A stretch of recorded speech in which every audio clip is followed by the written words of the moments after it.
Hello बच्चों, तो चलो क्वेश्चन पढ़ते हैं। क्वेश्चन अपने पास, the line passing through points 3, -4 and -2, 6 and a line passes through -3, 6 and 9, -18 are. तो अपने पास दो लाइन है, दोनों लाइन आपस में परपेंडिकुलर भी हो सकती है, पैरेलल भी हो सकती है, और जो ये एंगल बोल रहे हैं वो भी हो सकता है। तो पहले तो की कॉन्सेप्ट निकाल लेते हैं। की कॉन्सेप्ट, अब की कॉन्सेप्ट क्या है अपने पास? की कॉन्सेप्ट है नंबर 1 कि अपने पास दो पॉइंट हो, एक point of A x1, y1, एक point of B x2, y2। तो दोनों का स्लोप कितना हो जाएगा? Slope of A B, a line passing through A B, उसका स्लोप हो जाएगा y2 - y1 upon x2 - x1। ठीक है, एक तो आ गई स्लोप की बात। और दूसरी बात, अब दूसरा कॉन्सेप्ट ये है कि अगर दो लाइन आपस में पैरेलल हो तो दोनों की स्लोप इक्वल होगी। तो अपन बोल सकते हैं कि दोनों लाइन क्या है आपस में? Parallel lines. दूसरा कि अगर वो m1 m2 -1 हुआ तो वो हो जाएगी परपेंडिकुलर लाइंस।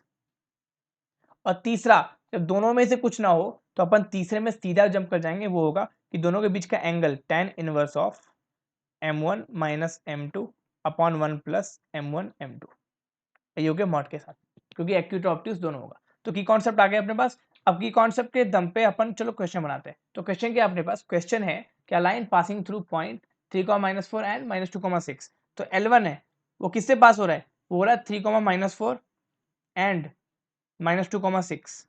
तो स्लोप ऑफ L1 क्या हो जाएगी यहाँ से?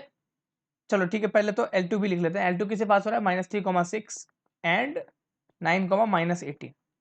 तो पहले तो बारी बारी स्लोप निकाल ले। तो स्लोप ऑफ L1 क्या होगी? अभी हमने पढ़ा है क्या कि अपने पास दो पॉइंट हो, अगर ए और बी, तो स्लोप क्या होता है? y2 - y1 upon x2 - x1। तो स्लोप निकाल लिया, y2 - y1 upon x2 - x1, जो कि नथिंग बट क्या है कि 10 upon -5 which is -2।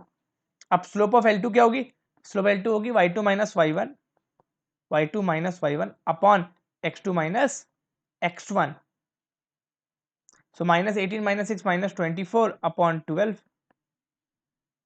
Is equal to -2। तो यहां से क्लियर है कि m of L1 is nothing but equal to m of L2। तो जैसे इक्वल है इसका मतलब क्या होगा? Which lines? Parallel lines. तो आंसर क्या होगा अपने पास? Option number 2। So I hope it helps. Thank you.